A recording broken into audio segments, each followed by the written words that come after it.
Aloha, this is Kepacha with what I can only call a very special Pele Report.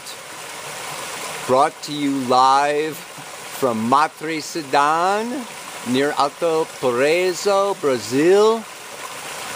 In between, it is almost the midpoint between the solar eclipse of last week and the lunar eclipse of next week. A very important turning point in many people's lives.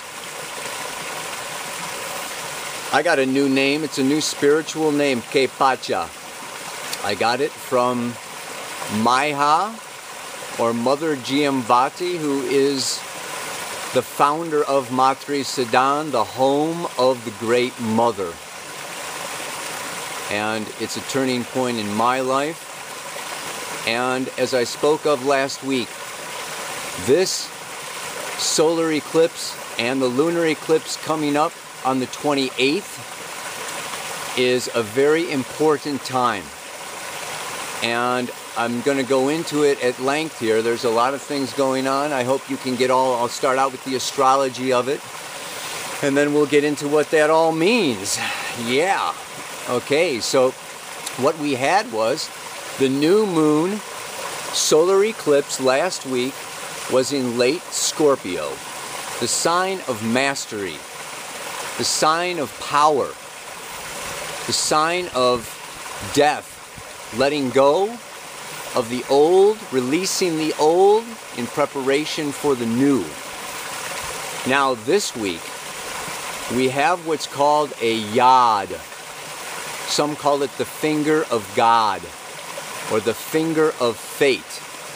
And it happens when there is a planet. In this case, there are three. The moon is going to come down into Gemini, conjoining with Black Moon Lilith and Jupiter, all within a few degrees in Gemini. It's 150 degrees from a Venus-Saturn conjunction in Scorpio, and 150 degrees from a Mars-Pluto conjunction in Capricorn. And right in the midpoint of that is the Sun. Now, it's a yod is just with the 3 points. Having the Sun at the apex of the yod is even more significant of the profundo, as they say down here, changes that can be happening in our lives today. This is even more intense because on December 21st, we have the similar yod.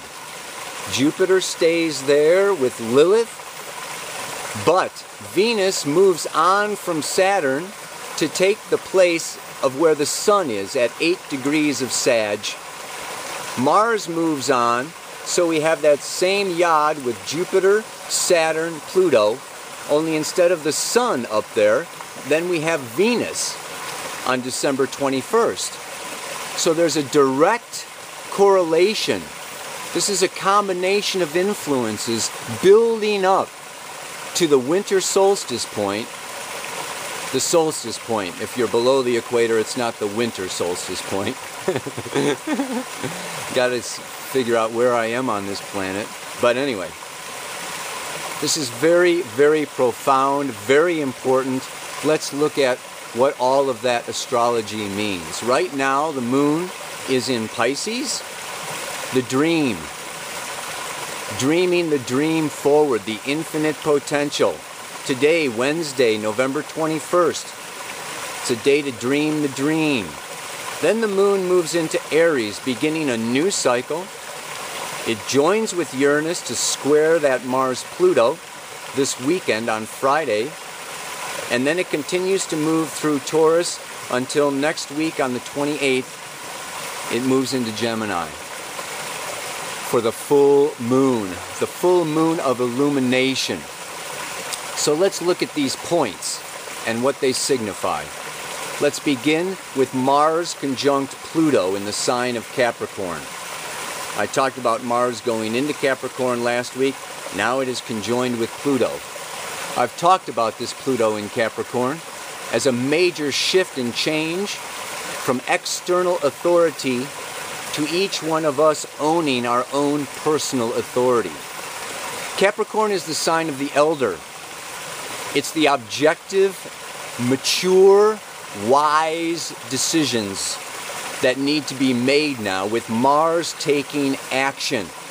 Not so much for myself, but for the good of the community, for the future generations to come.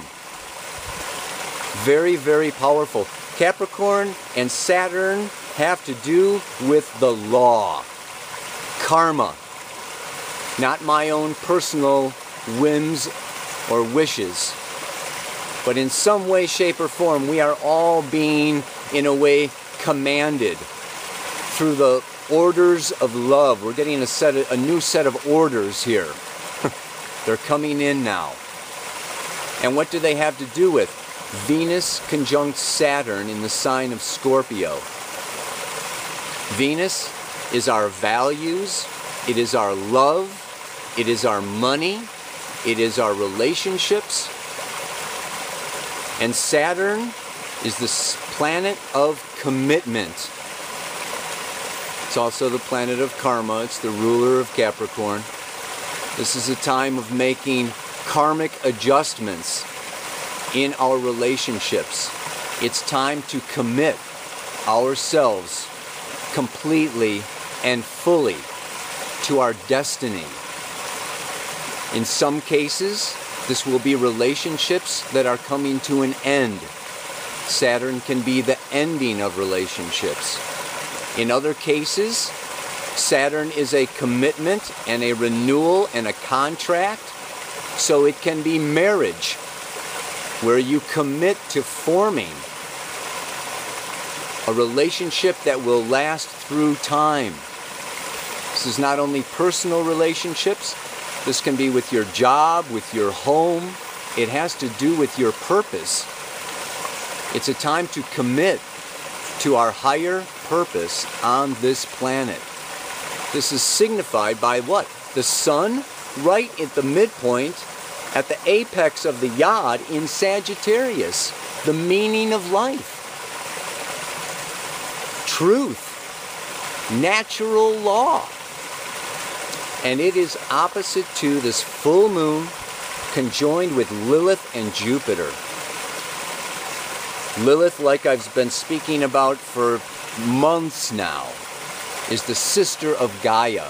It's as close as we can come in the natal birth chart to seeing where Gaia wants to speak to us.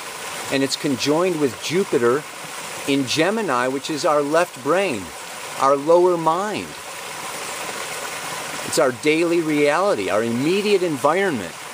Right now is an opportunity to connect with the deepest mysteries of the mother, of the planet, of our own inner feminine nature that is intuitive, instinctive, and full, the source of love. Super powerful now. This is a time of making these big changes that will then manifest themselves or not December 21st, 22nd, and 23rd. Now, to get into it a little deeper, what does this have to do with? I see it as having to do with the orders of love. I'm looking at these family constellations now, and look at our relationships. The relationships is where it's all going on right now that I've been talking about. And it has to do a lot with sun, moon, mother and father. I'm learning all about this stuff. You know, in the old tribal days, they had initiations for the men. The men, at a certain age, had to move away from mother and conjoin with the father to get the full strength of his masculine nature. The women did not go through the same initiations, but they have to do a double process. For the girl first then bonds and connects and gets a sense of the masculine from the father and wants to join and unite with the father. Once that process is complete, she needs to go back and reconnect with the mother force. In order for successful relationships to occur, the men and the women need to have these initiations and these respectful, loving, accepting connections with the mother and the father. This is like primary. Otherwise, there's entanglements, because the mother, for the man, is the model of the feminine he's going to relate to. And for the woman, the father is the model of the man that she is going to, in the future, relate to. So first we got to clear up our relationships with the elders. Whether it was good or bad, ugly or pretty, we have to respect our elders and come into that place of acceptance. Then, assuming that you are not in your first relationship, you have previous relationships. If you lived together, if you joined sexually, if you had a desire to marry or have marriage or children with this mate, and then it went south, went sour, went bad, we also carry that along with us into our future relationships. So it's necessary to not hold anger. You know, if you've separated or divorced, to really release that partner and leave them in gratitude for what you have learned from that relationship. If you left the relationship, you have to forgive yourself. Let go of the guilt of that departure in order to go into your next relationship open and free. So you have to look at all your past relationships, get those all in order, then your relationships with your mother and your father, get those all in order, and then you can work and create something uniquely special, loving, and a true expression of your masculine or feminine nature that will empower you to fulfill your life purpose, not just within that relationship, but then also, now we're talking about Capricorn, out into the community, out into the world. So Scorpio, Capricorn, it's interesting, you know, Capricorn is ruled by Saturn, Scorpio is ruled by Pluto. Saturn is in Scorpio, Pluto's sign, and Pluto is in Capricorn, Saturn's sign. It's called a mutual reception, and it's going on for another couple years. And it makes these two planets necessarily need to function in unison and together. It's responsibility, it's duty, it's maturity, it's intense. That's what it is. Whoa, man.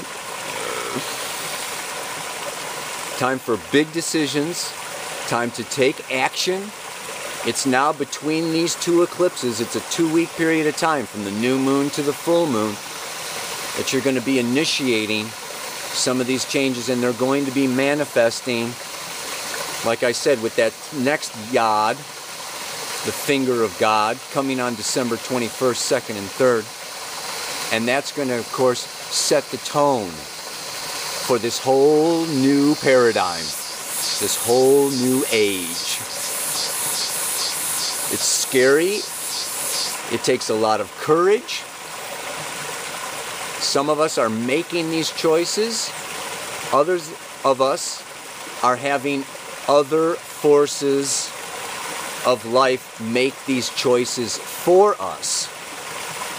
In that case, it has to do with a surrendering to what life brings us. Life is bringing us our destiny at these times. Listen, surrender, and act in alignment with what life is bringing you. That's the message. Ow! So the mantra for this week is, as I make choices to empower myself, I must consider the community's health. For in the balance of the give and take, a whole new reality we will create. I want to say that one over to myself a few thousand times this week. This is not super easy, you know. As I make choices to empower myself, Venus, Saturn in Scorpio, Mars, Pluto in Capricorn, I must consider the community's health. That's that Mars, Pluto in Capricorn. Yeah. And also the Jupiter, Lilith. For only in the balance of the give and take, a whole new reality we will create. Que Pacha signing off for November 21st. Aloha, namaste. So much love and courage.